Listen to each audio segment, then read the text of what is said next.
Praise to the lord. ఈరోజు దేవుడు మనకిచ్చినటువంటి వాగ్దానం ఏంటంటే ఇర్మీయా గ్రంథము 2వ అధ్యాయము 21వ వచనం. శ్రేష్టమైన ద్రాక్షవల్లి వంటి దానిగా నేను నిన్ను నాటితిని. ఆమేన్. శ్రేష్టమైన అంటే మంచిది లేదా గొప్పది, మంచిగా ఫలించేది అని అర్థం.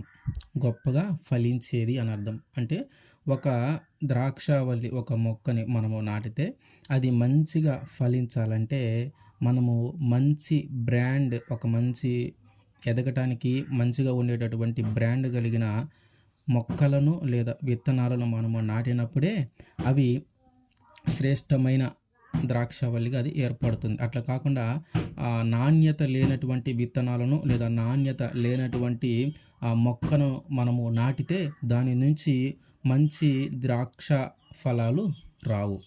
ఎప్పుడైతే నాణ్యమైనది, శ్రేష్టమైన అటువంటి తీగను మనము నాటుతామో అప్పుడే మనకు మంచి నాణ్యమైన ద్రాక్ష ఫలాలు అందిస్తుంది. దేవుడు ఏం చెప్తా ఉన్నాడంటే, శ్రేష్టమైన ద్రాక్షవల్లిగానే నేను నిన్ను నాటాను. ఆయన మనల్ని నాటాడు శ్రేష్టమైన ద్రాక్షవల్లిగా. అంటే ఒక మంచి వ్యక్తిగా ఉండాలని, ఒక గొప్ప వ్యక్తిగా నువ్వు ఏర్పడాలని, మంచి ఫలాలు ఫలించాలని, నీ జీవితంలో గొప్ప కార్యాలు నువ్వు సాధించాలని, నువ్వు ఎదిగి ఫలించాలని, ఆయన యొక్క మార్గాలను నువ్వు అనుసరించాలని, ఆయన కోసము నువ్వు పనిచేయాలని, ఆయన యొక్క పనిలో విస్తృతమైన ఫలాలను, విస్తృతమైన అభివృద్ధిని నువ్వు సాధించాలని ఆయన ఏరి కోరి ఒక శ్రేష్టమైన వ్యక్తిగా నిన్ను ఎన్నుకొని, ఒక శ్రేష్టమైన వ్యక్తిగా నిన్ను రూపించి, ఒక గొప్ప వ్యక్తిగా ఈ భూమి మీదకి ఆయన నిన్ను తీసుకొని వచ్చాడు. అయితే ఈ శ్రేష్టమైన ద్రాక్షవల్లి ఫలించిందా లేదా? ఈ శ్రేష్టమైన ద్రాక్షవల్లిని ఫలించేదాకా ఆయన ఎంత కష్టపడి ఆ మొక్కను నాటాడు, దానికోసం ఎంత శ్రమపడ్డాడు, ఎంత ప్రయాసపడ్డాడు, ఆ మొక్క ఫలించే సమయానికి ఎలా వచ్చింది?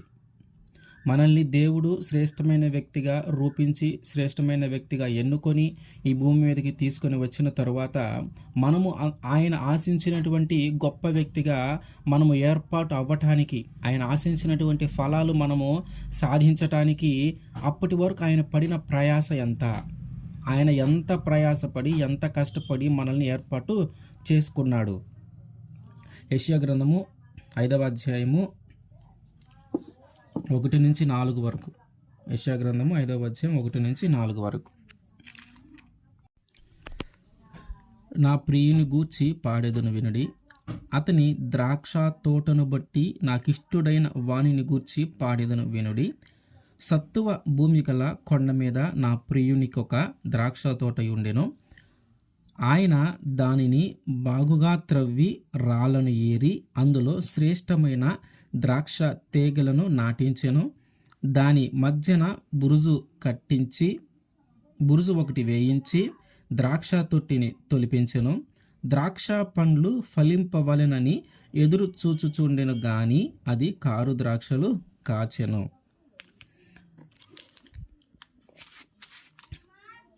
ఏంటంట? ద్రాక్ష తోటను ఆయన ఏర్పాటు చేసుకున్నాడు. అయితే ఆ ద్రాక్ష తోటలో ప్రతి శ్రేష్టమైన ఒక మొక్కను నాటడానికి ఆయన ఎంత ప్రయాసపడ్డాడంటే, ఆయన ఆ భూమి, ఇజ్రాయేలీల ప్రజలకు ఉన్నటువంటి ఆ భూమి కొంచెం రాళ్లతో కూడినటువంటి భూమి. ఆ రాళ్లతో కూడినటువంటి భూమిలో అక్కడ ఉన్నటువంటి రాళ్ళన్నిటిని కూడా తీసి పారవేసి అక్కడ గుంత తవ్వి, ఆ గుంతలో ఒక ఖరీదైన ద్రాక్ష తీగలను కొని, నాణ్యమైన ద్రాక్ష తీగలు కొని, శ్రేష్టమైన వాటిని కొని, వాటిని తెచ్చి ఆ యొక్క గుంతలో పెట్టి నాటాడు. తర్వాత వాటికి నీటిని ఏర్పాటు చేశాడు. తర్వాత అది ఎదగటానికి కావలసినటువంటి పోషకాలన్నీ ఆ భూమిలో ఉన్నాయో లేవో చూసి, అంటే కొన్నిసార్లు ఆ పరీక్షలు జరిపించే పరిస్థితి ఆ రోజులు లేకపోయినా కూడా శ్రేష్టమైన భూమి కాదనేది కొన్నిసార్లు మన పెద్దవాళ్ళు చూడగానే వాళ్ళకి అర్థమైపోతూ ఉంటుంది. ఇది ఇసుక నేల, ఇది రాతి నేల, ఇది ఇది నల్లరేగడి నేల, ఇందులో పంటలు పండుతాయి, ఇందులో పంటలు పండవు, ఇందులో ఈ రకమైన పంట పడుతుందనేది ఆ విషయము మన పెద్దవాళ్ళకి చాలా బాగా అర్థమవుతుంది. కాబట్టి ఒక మంచి నేలను గూడా ఆయన ఎంచుకున్నాడు. మంచి నేలను ఎంచుకొని, ఆ మొక్కను నాటి దానికేం చేశాడు, నీరు పెట్టాడు. ఆటిని పాడు చేయకుండా, ఆ తోటనంతా పాడు చేయకుండా తోట చుట్టూ కంచె వేశాడు. ప్రాకారముగా ఒక గోడ కట్టాడు. ఆ ప్రాకారము లోపల ఆ ప్రాకారము కట్టటం ద్వారా, అంటే ఆ గోడ కట్టటం ద్వారా బయట జంతువులేవి కూడా ఆ తోటలోనికి రాకుండా, బయట జంతువులేవి కూడా ఆ తోటలోనికి రాకుండా ఆ యొక్క గోడ కాపాడుతూ ఉంటది. అట్లాగే పార తీసుకొని ఆ తోటలో పని చేసి ఒక చెట్టుని ఇంకొక చెట్టుకి నీరు పారేలాగా మడుల్లాగా కట్టి, ఆ నీటిని అన్ని చెట్లకు పారే విధంగా ఆయన తోట పని చేసుకుంటూ వచ్చాడు. బురుజులు కట్టించాడు ఆ కాపలా కోసం పైన నిలబడి చూడటానికి. అట్లాగే వాటన్నిటి నుంచి ఆ ఫలాలు పండిన తర్వాత వాటిని ద్రాక్షారసంగా తయారు చేయటానికి, లేదా ఆ యొక్క గెలలను దాయటానికి ద్రాక్ష తొట్టెలను తొలిపించాడు. అట్లాగే అవి కొంచెం పెరిగి పెద్దయిన తర్వాత దానిలో ఎలాంటి బలురక్కసి చెట్లు గానీ, కలుపు మొక్కలు గానీ ఏమీ లేకుండా ఎప్పటికప్పుడు వాటిని, ఆ కలుపు మొక్కలను తీసివేస్తూ ఓన్లీ ద్రాక్ష మొక్కలు మాత్రమే ఉండేలాగున ఎంతో ప్రయాసపడుతూ, ఎంతో కష్టపడుతూ ఆ పని చేసుకుంటూ వస్తూ ఉన్నాడు. అయితే చివరికి ఏం జరిగిందంట, అయితే ఆ పంట రావటానికి కొన్ని సంవత్సరాలు టైం పట్టింది. చివరికి ఏం పంటొచ్చిందంటే కారు ద్రాక్షలు కాశాయి. కారు ద్రాక్షలు కాసాయి. అని అంతా అక్కడ అక్కడ ఉన్నటువంటి నేలలో ఉన్నటువంటి ఆ బండలు రాళ్ళని ఏరి గుంత తవ్వి అందులో ఖరీదైనటువంటి ద్రాక్ష తీగలను తెచ్చి అందులో నాటి, దానికి నీటి వసతిని ఏర్పాటు చేసి, ఆ మొక్కలన్నీ నాటిన తర్వాత వాటి చుట్టూ కంచె ఏర్పాటు చేసి, మళ్ళీ వాటి చుట్టూ ఒక గోడను ఏర్పాటు చేసి, ఆ లోపల ప్రతి కొమ్మకి, అంటే ప్రతి చెట్టుకి నీరు అందేలాగా మడులను పారతో పనిచేసి, తోట పని చేసి, అన్నిటికీ నీరు అందేలాగా ఏర్పాట్లు చేసి, వాటి మధ్యలో కలుపు మొక్కలు ఏమి ఏర్పడకుండా పని చేసుకుంటూ ఉంటుంటే, ఇంత ప్రయాసపడి, ఇంత కష్టపడి, చెమటొచ్చి పని చేసుకుంటూ చివరికి మంచి ఫలాలు ఫలిస్తుంది. ఎందుకంటే నేను శ్రేష్టమైన మొక్కనే నాటాను, నాణ్యమైన మొక్కనే నాటాను, బ్రాండెడ్ కలిగిన మొక్కనే నేను నాటాను, కాబట్టి మంచి ఫలాలు ఫలిస్తాయని ఆశగా ఎదురు చూస్తూ ఉంటే కారు ద్రాక్షలు కాసినాయంట. కారు ద్రాక్షలు అంటే చేదు ద్రాక్షలు కాసిన దాని నుంచి వచ్చే ద్రాక్ష రసము చేదుగా ఉంటది. మన జీవితంలో కూడా అంతే. దేవుడు మనల్ని ఎంతో కోరుకొని, ఎంతో ఇష్టపడి, ఒక శ్రేష్టమైన వ్యక్తిగా, ఒక గొప్ప వ్యక్తిగా మనల్ని ఈ భూమి మీదకి తీసుకొని వచ్చి, చివరికి నువ్వు పెరిగి పెద్దవాడై ఆయన కోసం పనిచేస్తావని, ఆయన యొక్క నామాన్ని ప్రకటిస్తావని, ఆయన సువార్తను ప్రకటిస్తామని, ఆయనకి ఇష్టమైన వ్యక్తిగా నువ్వు జీవిస్తావని, ఆయన మార్గాలను నడుస్తావని, నీ ద్వారా ఆయన నామం మహిమపరచబడుతుందని, నీ ద్వారా అనేక మంది ఆయన వైపు తిప్పబడతారని, నీవు ఆయన కోసము నీ జీవితాన్నైనా త్యాగం చేస్తావని, అంతగా ఎదురు చూసి మంచిగా ఫలిస్తావని ఎదురు చూస్తూ ఉంటే అంతా కూడా కారు ద్రాక్షాలు కాసినట్టుగా మన జీవితము అయిపోయింది. అంతా కూడా పాపంలో పడి ఆయనకి వ్యతిరేకంగా, ఆయనకి ఇష్టం లేని పని చేస్తూ, దొంగతనాలు చేస్తూ, ఆయనకి నచ్చనిది ఏదైతే ఉందో అవన్నీ చేస్తూ ఉన్నాం, కానీ ఆయన ఆశించిన ఫలాలు మనము ఫలించలేకపోయాము. ఆశించిన ఫలాలు మనల్ని ఫలించలేకపోయామని ఎంత కష్టపడ్డాడు, ఎంత శ్రమపడ్డాడు, ఎంత చెమటోర్చి పనిచేసుకుంటా శ్రేష్టమైన వాటిని నాటాడు, కానీ ఆ శ్రేష్టమైన వాటికి కారు ద్రాక్షాలు కాసేలాగా మారిపోయింది పరిస్థితి. కారు ద్రాక్షాలు కాసేలాగా మారిపోయింది పరిస్థితి. కాబట్టి మనం ఆలోచించాలా ఏంటంటే, ఒక శ్రేష్టమైన ద్రాక్షవల్లిగా ఆయన మనల్ని నాటితే, అంతటి శ్రేష్టమైన భాగ్యాన్ని మనలో ఉంచుకోకుండా, ఆ యొక్క గుణాన్ని, ఆ యొక్క నాణ్యతను మనలో ఉంచుకోకుండా, ఆ యొక్క పవిత్రతను మనలో ఉంచుకోకుండా, ఆ యొక్క పరిశుద్ధతను మనలో ఉంచుకోకుండా, ఈ లోక ఆశలలో పడిపోయి, ఈ లోక పాపంలో పడిపోయి, మన ఇష్టానుసారంగా మనం జీవిస్తూ ఉంటే, ఇదిగో ఆ తోట యజమాని అయినటువంటి యేసుక్రీస్తు వారు ఆ తోట కోసం ఎదురు చూస్తూ ఉన్నాడు. ఏమనంటే, ఇది మంచిగా ఫలిస్తుంది. ఆ తోటలో ఉన్న ప్రతి చెట్టు కూడా శ్రేష్టమైనదే. ఆ తోటలో నాటబడినటువంటి ప్రతి చెట్టు కూడా శ్రేష్టమైన శ్రేష్టమైన నాణ్యమైన మొక్కలే నాటాడు. కానీ ఆ తోట అంతా కూడా కారు ద్రాక్షలు కాస్తూ ఉంది. కారు ద్రాక్షలు కాస్త ఆ తోటమాలి ఎంత బాధపడతా ఉంటాడో చూడండి. ఆ తోటమాలి ఎంత బాధపడతాడో చూడండి. ఎంతో ప్రయాసపడి, ఎంతో కష్టపడి, డబ్బులని వెచ్చించి మనం ఒక పంటను పండిస్తే, అది చేతికి వచ్చేసరికి సరైన ఫలాలు గాని మనకివ్వకపోతే, ఆ రైతు ఎంత బాధపడతాడో, ఆ భూ యజమాని ఎంత బాధపడతాడో, ఇదిగో దేవుడు అంతకంటే ఎక్కువగా బాధపడుతూ ఉన్నాడు మన గురించి. మన గురించి అంతకంటే ఎక్కువగా బాధపడతా ఉన్నాడు. అయ్యో! నేనెంత శ్రమ పడ్డాను, నేనెంత ఆశించాను, నేనేం తక్కువ చేయలేదు కదా! నీరు అవసరమైనప్పుడు నీరు పెట్టాను. ఇదిగో ఖనిజ లవణాలు కలిగినటువంటి భూమిలోనే, మంచి ఆహారము లభించేటటువంటి భూమిలోనే నేను మీ మొక్కలను నాటాను గదా! ఇంత ప్రయాసపడి, ఇంత ఆశపడి నేను పని చేసుకుంటా పోతూ ఉన్నాను గదా! కలుపు మొక్కలు లేకుండా ఎప్పటికప్పుడు నేను పని చేస్తూ ఉన్నాను గదా!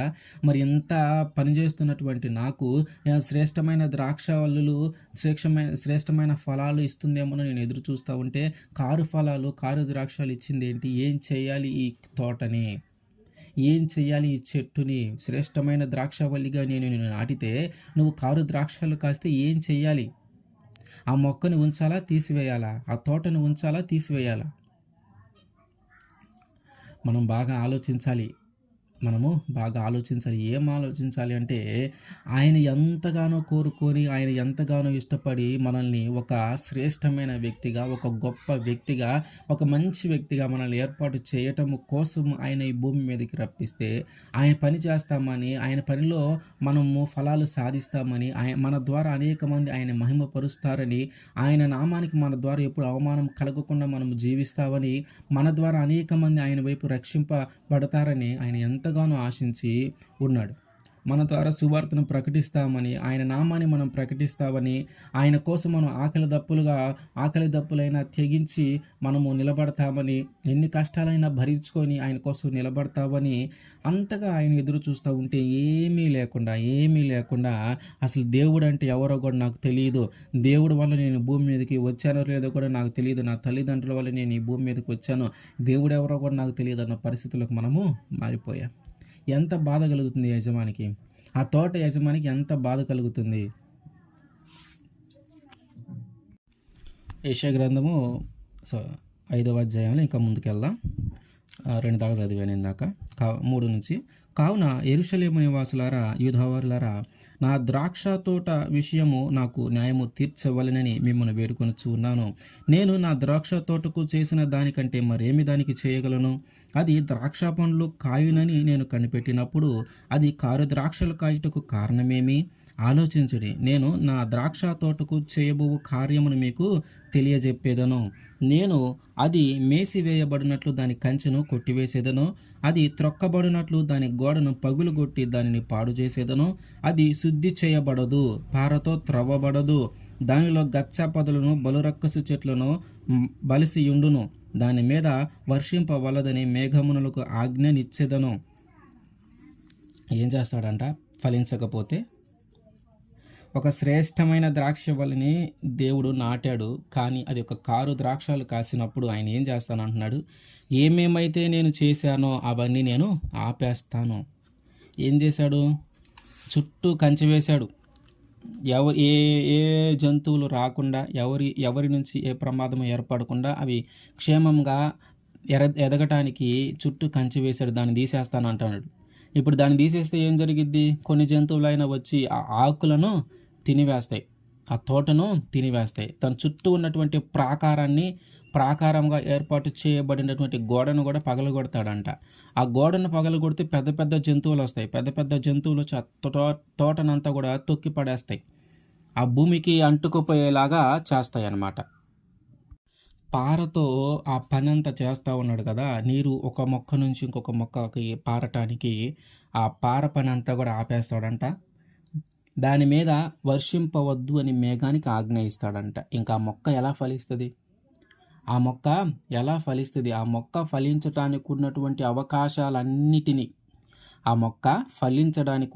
అవకాశాలన్నిటినీ దేవుడు ఏర్పాటు చేశాడు ముందుగానే. కానీ ఇప్పుడు ఏమంటున్నాడు? కారు ద్రాక్షలు. ఆయన ఏం ఆశించాడు? శ్రేష్టమైన మొక్కని నాటాను కాబట్టి శ్రేష్టమైన ఫలాలు వస్తాయని ఆశిస్తూ ఉన్నాను. కానీ శ్రేష్టమైన ఫలాలు రాకుండా కారు ద్రాక్షలు అది కాసింది కాబట్టి దానికోసం నేను ఏవేవైతే ఏర్పాటు చేశానో ఆ ఏర్పాట్లన్నిటినీ నేను తీసివేస్తాను అని చెప్తూ ఉన్నాడు. కాబట్టి మనము ఒకసారి ఆలోచన చేయాలి. మనము ఒకసారి ఆలోచన చేయాలి. ఆ కాపలా అంతా దేవుడు మన కోసం ఏర్పాటు చేసిన అవకాశాలన్నీ, దేవుడు మన కోసం ఇస్తూ ఉన్నటువంటి అవకాశాలను మనం పోగొట్టుకుంటే మనము ఫలించటము అసాధ్యమవుతుంది. మనము ఫలించటం చాలా కష్టతరం అవుతుంది. కాబట్టి మనము ఆలోచించి మనకి ఆయన ఏర్పాటు మనం ఫలించడానికి, మనం ఎదగటానికి, మనం గొప్పవాళ్ళుగా కావటానికి, ఆయన పని చేయటానికి, ఆయన పనిలో కొన్ని ఫలాలను మనం రాబట్టటానికి ఏమేమైతే దేవుడు మన కోసం ఏర్పాటు చేసి ఉంచాడో, మనం శ్రేష్టమైన మొక్కగా, శ్రేష్టమైన వ్యక్తిగా మనము ఏర్పడటానికి ఏమేమైతే ఆయన ఏర్పాటు చేసి ఉంచాడో అవన్నీ కూడా ఇప్పుడు తీసేస్తానంటున్నాడు. కాబట్టి మనము ఆలోచించాలి. అవన్నీ తీసివేయబడకుండా మనము కాపాడబడుతూ ఉండాలి. కీర్తనల గ్రంథము 80వ కీర్తన 8 నుంచి, నీవు ఐగుప్తులో నుండి యొక్క ద్రాక్షవల్లిని తెచ్చితివి, అన్యజులను వెళ్ళగొట్టి దానిని నాటితివి, దానికి తగిన స్థలమును సిద్ధపరచితివి, దాని వేరు లోతుగా పారి అది దేశమంతటా వ్యాపించెను, దాని నీడ కొండలను కప్పెను, దాని తీగలు దేవుని దేవదారు వృక్షములను ఆవరించెను, దాని తీగలు సముద్రము వరకు వ్యాపించెను, యూఫ్రాటీసు నది వరకు దాని రెమ్మలు వ్యాపించెను. త్రోవన నడుచు వారందరూ దాన్ని తెంచివేయినట్లు దాని చుట్టూ కంచెలను నువ్వు వేల పాడు చేసితివి. ఎందుకు పాడు చేసావయ్యా దాని చుట్టూ కంచెలని అని అడుగుతా ఉన్నాడు. అడవి పంది దానిని పెకిలించుచున్నది, పొలములోని పశువులు దాన్ని తినివేయుచున్నవి. సైన్యములకు అధిపతియగు దేవా, ఆకాశములో నుండి మరలా చూడుము, ఈ ద్రాక్షవల్లిని దృష్టించుము. నా కోసము ఏర్పాటు చేశావు ఒక కంచెని, ఆ శ్రేష్టమైన ద్రాక్షవల్లి కోసము ఏర్పాటు చేసినటువంటి కంచెని నువ్వు తీసేయటం వల్ల ఏం జరిగిందంటే దాని చుట్టూ ఉన్న కంచెను నువ్వు వేలపాడు చేసేటివి. అడవి పంది దానిని పెకిలించుచూ ఉన్నది, పొలములోని పశువులు దాన్ని తినివేయుచూ ఉన్నవి. నువ్వు ఇందాక చెప్పినట్టు నేను ఏమేమైతే ఏర్పాటు చేశానో, యెషయా గ్రంథంలో చెప్పినట్టు ఏమేమైతే ఆ ద్రాక్షావల్లి పెదగటానికి, ఎదగటానికి ఏమేమైతే ఏర్పాటు చేసి ఉన్నానో ఆ ఏర్పాటులన్నీ తీసేస్తానన్నాడు. దాని చుట్టూ వేసిన కంచెనంతా తీసేస్తాడంట. ఆ చుట్టూ ఉన్న కంచెని తీసివేసినప్పుడు ఏం జరుగుతుంది? అడవి పంది వచ్చి దాన్ని పెకిలిస్తూ ఉందంట. దాన్ని తీసివేయాలని దానిని నెడతా ఉంది, ఆ భూమిలోంచి దాన్ని పైకి లాగాలని. తర్వాత పొలంలోని పశువులన్నీ కూడా వచ్చి ఆ ద్రాక్ష తోటలో పడి ఆ ద్రాక్ష తోటనంతా తినివేస్తూ ఉన్నాయి. ఆకులని, కొమ్మలని ఇట్లా తినివేస్తూ ఉన్నాయి. అంటే ఆయన కంచె తొలగిస్తే ఇంత ప్రమాదకరమైన పరిస్థితి ఉంది. అంటే ఇన్ని రోజులు మనము క్షేమంగా ఉన్నామంటే, ఇన్ని రోజులు మనం ఆరోగ్యంగా ఉన్నామంటే మన చుట్టూ ఆయన కంచె ఉంది. మనం ఏ పని చేస్తున్నా అది కరెక్ట్గా జరుగుతూ ఉంది. మనం ఎంత దూరం వెళ్ళినా ఏ ప్రమాదము లేకుండా క్షేమంగా ఇంటికి వస్తూ ఉన్నాము. మనము ఎంత చేస్తూ ఉన్నా, ఎన్ని పాపాలు చేస్తూ ఉన్నా, ఆయన ఆశించిన ఫలాలు మనం ఇవ్వలేకపోయినా కూడా మన చుట్టూ ఆయన కంచె ఇంకా ఉంది. ఆ కంచె తీసేసే వరకే నీవు. ఒక్కసారి దేవుడు ఆ కంచె, నీ చుట్టూ ఉన్నటువంటి కంచెను తీసివేశాడంటే నీకు జరగబోయేది ఎవరికీ తెలియదు. నీకు జరగబోయేది ఇంకెవరికి తెలియదు. అందుకని కీర్తనకారుడు అంటున్నాడు, నువ్వు నా చుట్టూ ఉన్న కంచెని తీసివేసావయ్యా, ఇదిగో ఇట్లా జరుగుతూ ఉంది. ఈ కంచె లేకపోవటం వల్ల మొక్కలుగా ఉన్నటువంటి మా మీదకి వచ్చి చుట్టుపక్కల ఉన్నవన్నీ కూడా మేసివేస్తూ ఉన్నాయి. అడవి పంది వచ్చి ఆ మొక్కలన్నింటిని కూడా తొలగించాలని చూస్తూ ఉంది. రకరకాలుగా తోటను నాశనం చేయాలని అన్ని ప్రయత్నాలు జరుగుతూ ఉన్నాయి. ఆ కంచెని ఎందుకు తీసేసావయ్యా అని అడుగుతా ఉంది. ఎందుకు తీసివేశాడు ఆ కంచెని? ఎంతగానో ఆశించి శ్రేష్టమైన ఫలాలు వస్తాయని ఆశిస్తే కారు ద్రాక్షాలు కాసింది. కారు ద్రాక్షాలు కాయటాన్ని బట్టి ఆయనకు కోపం వచ్చి ఆ యజమాని, ఆ తోటను వేసినటువంటి ఆ యజమాని, శ్రేష్టమైన మొక్కలు నాటినటువంటి ఆ యజమాని ఎంతో కోప్పడ్డాడు, ఎంతో బాధపడ్డాడు. నేను ఎంత శ్రమ పడ్డానో, ఎంత ప్రయాసపడ్డానో, ఎంత ఆశపడ్డానో, ఇంతగా ఎదురు చూస్తున్నానో మంచి ఫలాలు ఫలిస్తుందని.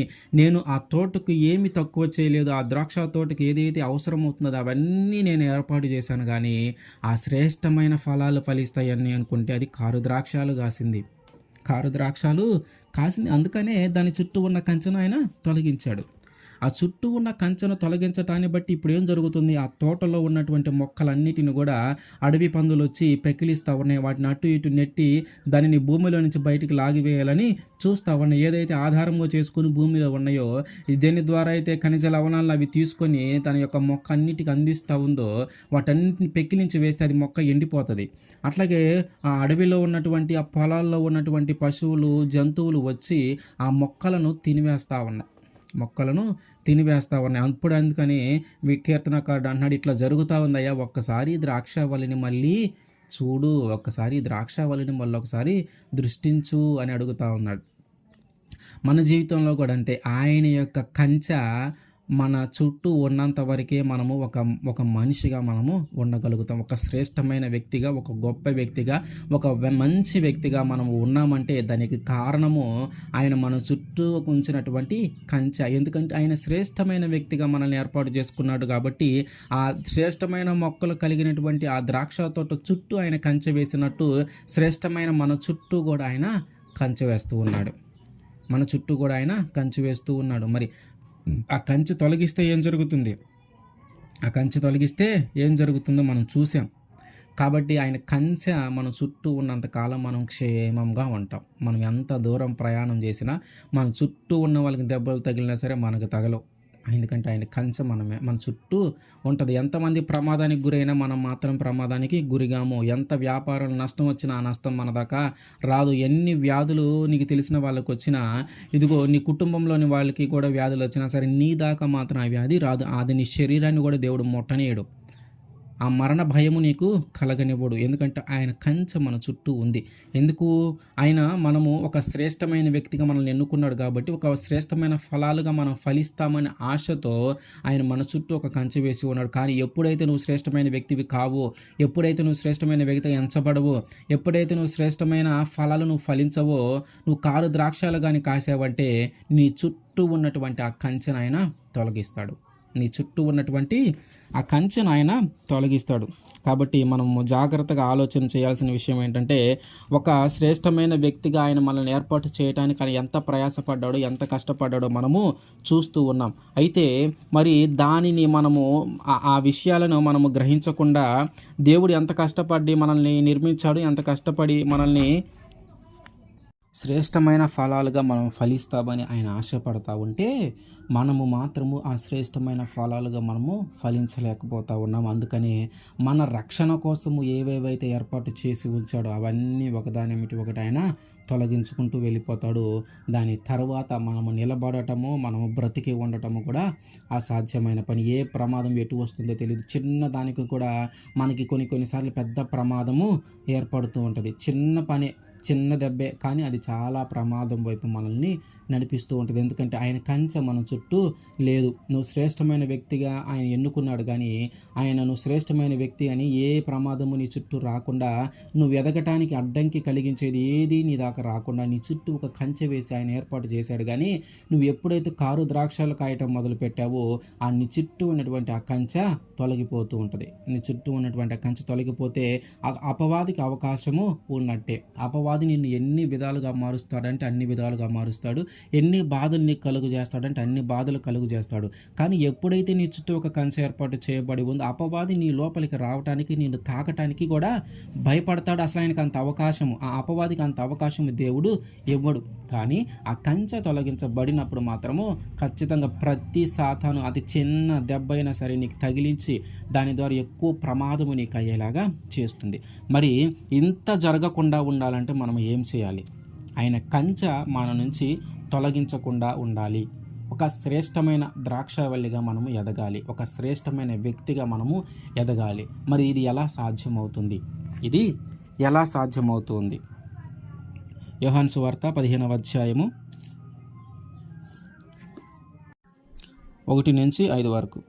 నేను నిజమైన ద్రాక్షావల్లిని, నా తండ్రి వ్యవసాయకుడు. నాలో ఫలింపని ప్రతి తీగను ఆయన తీసి పారవేయును. ఫలించు ప్రతి తీగ మరి ఎక్కువగా ఫలింపవలెనని దానిలోని పనికిరాని తీగలను తీసివేయును. నేను మీతో చెప్పిన మాటను బట్టి మీరిప్పుడు పవిత్రులై ఉన్నారు. నా యందు నిలిచియుండి మీ యందు నేను నిలిచియుందును. తీగె ద్రాక్షావల్లిలో నిలిచియుంటేనే గాని తనంతట తానే ఎలాగు ఫలింపదో, అలాగే నా యందు నిలిచియుంటేనే గాని మీరు ఫలింపరు. ద్రాక్షావల్లిని నేను, తీగలు మీరు. ఎవడును నా యందు నిలిచియుండునో, నేను ఎవని యందు నిలిచియుండునో వాడు బహుగా ఫలించును. నాకు వేరుగా ఉండి ఏమీ చేయలేరు. ఏంటంట ఇక్కడ యొక్క సాదృశ్యం ఎట్లా ఉందంటే, ఇక్కడ పోలిక ఎట్లా ఉందంటే, ఆయన నిజమైన ద్రాక్షవల్లి, ఆయనేమో ద్రాక్షావల్లి, మనమేమో దానికి ఉన్నటువంటి తీగలము. అంటే ఆ ద్రాక్షావల్లిలో మనం కూడా ఒక భాగమే. ఆ ద్రాక్షావల్లిలో మనము కూడా ఒక భాగమే. ఆ ఆ ద్రాక్షావల్లి ఒక చెట్టు ఎప్పుడు ఫలిస్తుంది అంటే ఆ ఫలించేది దేని మీద ఆధారపడి ఉంటుందంటే ఆ చెట్టు తీగలుగా ఏర్పడే దాన్ని బట్టి. ఆ చెట్టు అనేకమైన శాఖలుగా ఏర్పడి, ఆ శాఖలు మళ్ళీ ప్రతి ఒక్క శాఖలో కొన్ని తీగలు ఏర్పడతా ఉంటాయి. ఆ తీగలు ఎంతగా ఏర్పడుతూ ఉంటాయో ద్రాక్ష చెట్టు అంత స్ట్రాంగ్‌గా తయారవుతది. ఎన్ని తీగలు ఎన్ని శాఖోపశాఖలుగా ఏర్పడుతూ ఉంటదో అంత ఫలించటానికి దానికి అవకాశము ఉంటుంది. అయితే ఆ మొక్క ఎన్ని తీగలుగా ఏర్పడినా, ఎన్ని శాఖలుగా ఏర్పడినా ఆ తీగలు ఎప్పుడు ఫలిస్తాయంటే, ఆ తీగలుగా, శాఖలుగా ఏర్పడిన ప్రతి ఒక్క శాఖ, ప్రతి ఒక్క తీగ గూడా చెట్టుని ఆనుకొని ఉన్నప్పుడే, చెట్టుతో అనుబంధము కలిగి ఉన్నప్పుడే, చెట్టుని తాకి ఉన్నప్పుడే. అంటే ఒక పెద్ద కొమ్మ నుంచి ఒక చిన్న కొమ్మ లాంటిది, ఒక తీగ లాంటిది దాని నుంచి పక్కకి పెరుగుతా ఉంటే, ఆ కొమ్మ మొదల్లో నుంచి పెరుగుతా ఉందనుకోండి. ఎక్కడి నుంచయితే కొమ్మ స్టార్ట్ అయిందో ఈ పెద్ద మొక్కతో దానికి సంబంధం కలిగి ఉండాల.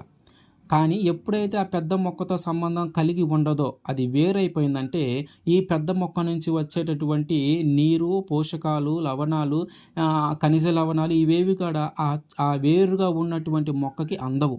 ఆ వేరుగా ఉన్నటువంటి మొక్కకు అందవు. దాని ఫలితంగా అది ఎండిపోయి చనిపోతుంది. కానీ ఎప్పుడైతే ఆ మొక్కలో ఈ తీగలన్నీ కలిసి ఉంటాయో, అనుబంధం కలిగి ఉంటాయో, ఆ మొక్క నుంచి వేరు కాకుండా దేవుడు అదే చెప్తా ఉన్నాడు. తీగె ద్రాక్షావల్లిలో నిలిచియుంటేనే గాని తనంతట తానే ఎలాగు ఫలింపదో, అలాగే నా యందు నిలిచియుంటేనే గాని మీరుడు ఫలింపరు.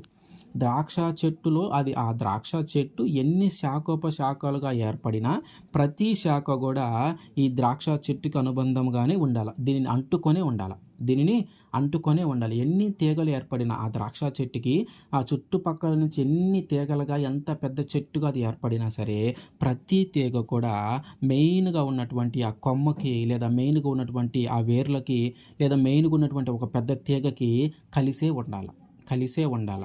ఆ కలిసి ఉన్నంత కాలమే వేర్లలో నుంచి వచ్చేటువంటి పోషకాలన్నీ, వేర్లలో నుంచి వచ్చేటువంటి నీరంతా కూడా ఆ మిగతా అన్ని శాఖలకి, మిగతా అన్ని తీగలకి, దాని నుంచి ఎన్ని తీగలైతే వెళ్ళిపోతూ ఉన్నాయో బయటికి, ఎన్ని తీగలుగా అయితే అది ఏర్పడి పెద్ద చెట్టులాగా ఏర్పడి ఉందో, ఆ తీగలన్నిటికీ నీటిని, పోషకాలను అందించాలంటే అవన్నీ కూడా చెట్టుతోనే ఉండాలి. మనం ఒక తీగ ఉంది, పెద్ద చెట్టు ఉంది, ద్రాక్ష చెట్టు. అందులో నుంచి ఒక తీగను చేత్తో పట్టుకొని తుంచేసామనుకుందాం. తుంచివేసి దాన్ని పక్కన పెడితే ఆ చెట్టుకి దానికి సంబంధము లేదు. ఆ చెట్టు దానిని తాకి ఉండట్ల. ఆ చెట్టుకి ఆ కొమ్మ వేరైపోయింది. ఆ వేరైపోయినటువంటి కొమ్మకి నీరు గాని, పోషకాలు గాని ఆ చెట్టు ఎదగడానికి అవసరమైనవి ఏవి కూడా అందవు కాబట్టి ఆ కొమ్మ ఎండిపోయి, వాడిపోయి చనిపోతుంది. దేవుడు అదే అంటున్నాడు. మీరు ఎప్పుడు ఫలిస్తారంటే, ఆ తీగ ఎట్లాగైతే ఆ ద్రాక్షావల్లిలో నిలిచి ఉంటుందో, మీరు కూడా నాలో నిలిచి ఉండాలి. అప్పుడు మీరు ఫలిస్తారు. నాకు వేరుగా ఉండి మీరేమీ చేయలేరు. నాకు వేరుగా ఉంటే మీరు ఫలించలేరు. దేవుడు అంటున్నాడు, ఇదిగో ద్రాక్ష చెట్టుకి ఉన్నటువంటి తీగలలో ఏదైనా ఒక తీగ తెంచివేయబడి వేరుగా పడి ఉంటే అది వాడిపోతుంది, ఎండిపోతుంది. కాబట్టి ఆ శ్రేష్టమైన ద్రాక్ష తోటలో, శ్రేష్టమైన ఆ ద్రాక్ష చెట్టులో, శ్రేష్టమైనటువంటి ఆ ద్రాక్షావల్లిలో ఆ తీగను ఉంచకుండా పక్కకు తీసి పడవేస్తాడు. అట్లాగే మిగతా తీగలకి అది అంటకుండా అక్కడ ఉన్నటువంటి ఎండిపోయినటువంటి, వాడిపోయినటువంటి ఆ మెయిన్ మొక్క నుంచి వేరైనటువంటి ఆ భాగాన్ని అంతా కూడా తీసి పడవేస్తాడు దేవుడు. కాబట్టి మనము తీసి పడవేయబడే విధంగా మనము ఉండకూడదు. మనము ఫలించాలంటే మొక్కతో పాటే మనము ఉండాలి. ఆ ద్రాక్షావల్లిని మనం అంటు పెట్టుకొని ఉంటేనే, తీగలు ఉంటేనే ఆ తీగలు ఫలిస్తాయి. ఆ తీగలు ఫలిస్తేనే ఆ ద్రాక్ష చెట్టు ఫలిస్తుంది. అట్లా కాకుండా తీగలు ఏమీ లేకుండా ఆ ద్రాక్షావల్లి ఒక్కటే ఫలించలేదు, ఒక్క కొమ్మను పట్టుకొని ఎక్కువ ఆ ఫలాలు దానికి రావు. ఎన్ని శాఖలుగా అది ఏర్పడుతూ ఉంటుందో, ఎన్ని తీగలు అది వేస్తూ ఉంటుందో, అన్ని తీగలకి అన్ని ద్రాక్ష కాయలు కాయటానికి అవకాశం ఉంటుంది. అది అంత ఫలించటానికి అవకాశం ఉంటుంది. కాబట్టి ఆ బయటికి వచ్చినటువంటి ప్రతి తీగ, ప్రతి శాఖ దానితో సంబంధం కలిగి ఉండాలి. ఆ మొక్కలోని ఒక భాగమే అయి ఉండాలి. ఆ మొక్కలోని ఒక భాగమే అయి ఉండాలి. అప్పుడే దానికి కావాల్సిన పోషకాలన్నీ అందుతాయి. అది ఫలిస్తుంది. మంచి ఫలాలను అది ఇస్తుంది. కాబట్టి దేవుడు ఏం చెప్తా ఉన్నాడంటే, నువ్వు ఫలించాలి అంటే, ఒక శ్రేష్టమైన ద్రాక్షావల్లిగా నేను నిన్ను నాటాను. ఒక శ్రేష్టమైన వ్యక్తిగా నేను ఏర్పాటు చేశాను. అయితే నువ్వు ఫలించాలంటే ఏం చేయాలంటే, నువ్వు ఆ ద్రాక్షావల్లితో అంటి పెట్టుకొని ఉండాల. ఆ ద్రాక్షావల్లిలోనే నువ్వు ఉండాలి. ఆ ద్రాక్షావల్లిని కాదు అని తీగలు బయటికి వెళ్ళి ఆ మొక్క నుంచి వేరైపోతే, ఆ మొక్క ఎండిపోయి వాడిపోతుంది గానీ అది ఫలించదు. ఎప్పుడు ఫలిస్తుందది? దానితో పాటు ఉన్నప్పుడు, ద్రాక్షవల్లితో పాటు ఉన్నప్పుడు, ఆ మెయిన్ తీగ ఏదైతే ఉందో దానితో సంబంధము కలిగి ఉన్నప్పుడు, ఆ మొక్కతో సంబంధం కలిగి ఉన్నది మాత్రమే పెరిగి ఆ యొక్క ఫలాలను ఇస్తుంది. మన జీవితంలో కూడా అంతే. దేవుడు మనల్ని శ్రేష్టమైన వ్యక్తిగా మనల్ని ఏర్పాటు చేసుకున్నాడు. ఒక శ్రేష్టమైన, ఒక గొప్ప వ్యక్తిగా ఉండాలని ఆయన కోరుకున్నాడు. అయితే మనం ఎప్పుడూ శ్రేష్టమైన వ్యక్తిగా, గొప్ప వ్యక్తిగా, ఒక మంచి వ్యక్తిగా మనం ఏర్పాటు చేయబడతా ఉంటాం. అంటే మనం ఆయన సన్నిధిలో ఉన్నప్పుడు, మనము ఆయన ఆధీనంలో ఉన్నప్పుడు, మనము ఆయన మీద ఆధారపడినప్పుడు. ఎప్పుడైతే మనం ఆయన మీద ఆధారపడతామో అప్పుడు ఆయన మనల్ని ఫలించేటటువంటి ఒక గొప్ప వ్యక్తిగా మారుస్తాడు. యేసోపుని దేవుడు అంటాడు, నువ్వు యేసోపు ఫలించేటి కొమ్మ. ఎందుకంటే యేసోపుని ఎందుకు పిలిచాడు ఆ మాట, ఫలించేటి కొమ్మ అని అంటే, ఆయన ఎల్లప్పుడూ దేవుడి మీద ఆధారపడే ఉన్నాడు. ఆయన్ని అన్నదమ్ములు కొట్టి వాళ్ళకి అమ్మివేసిన ఆయన దేవుడి మీద ఆధారపడి ఉన్నాడు. ఒక ఇంటిలో బానిసగా ఏర్పాటు చేయబడిన ఆయన దేవుడి మీద ఆధారపడి ఉన్నాడు. తర్వాత ఒక జైలు జీవితం అనుభవించాల్సి వచ్చిన దేవుడి మీద ఆధారపడి ఉన్నాడు. ఆ తర్వాత ఫరోకే ఒక రాజు, తర్వాత రాజు అంతగా ఏర్పాటు చేయబడినప్పుడు కూడా దేవుడి మీదే ఆధారపడి ఉన్నాడు. ఈ కష్టం వచ్చినప్పుడు, బాధ వచ్చినప్పుడు దేవుని నుంచి తొలగిపోలా. అట్లాగని సింహాసనాన్ని అధిష్ఠించాల్సి వచ్చినప్పుడు కూడా ఉప్పొంగి అత్యాశపడి ఆయన దేవునికి వ్యతిరేకంగా లేడు. అప్పటికి కూడా దేవుడి మీద ఆధారపడే ఉన్నాడు. అలాగూ మనం ఉండాలి. అప్పుడే దేవుడు మనల్ని ఫలింపజేస్తాడు. ఆయనకి వేరుగా ఉండి మనమేమీ చేయలేము.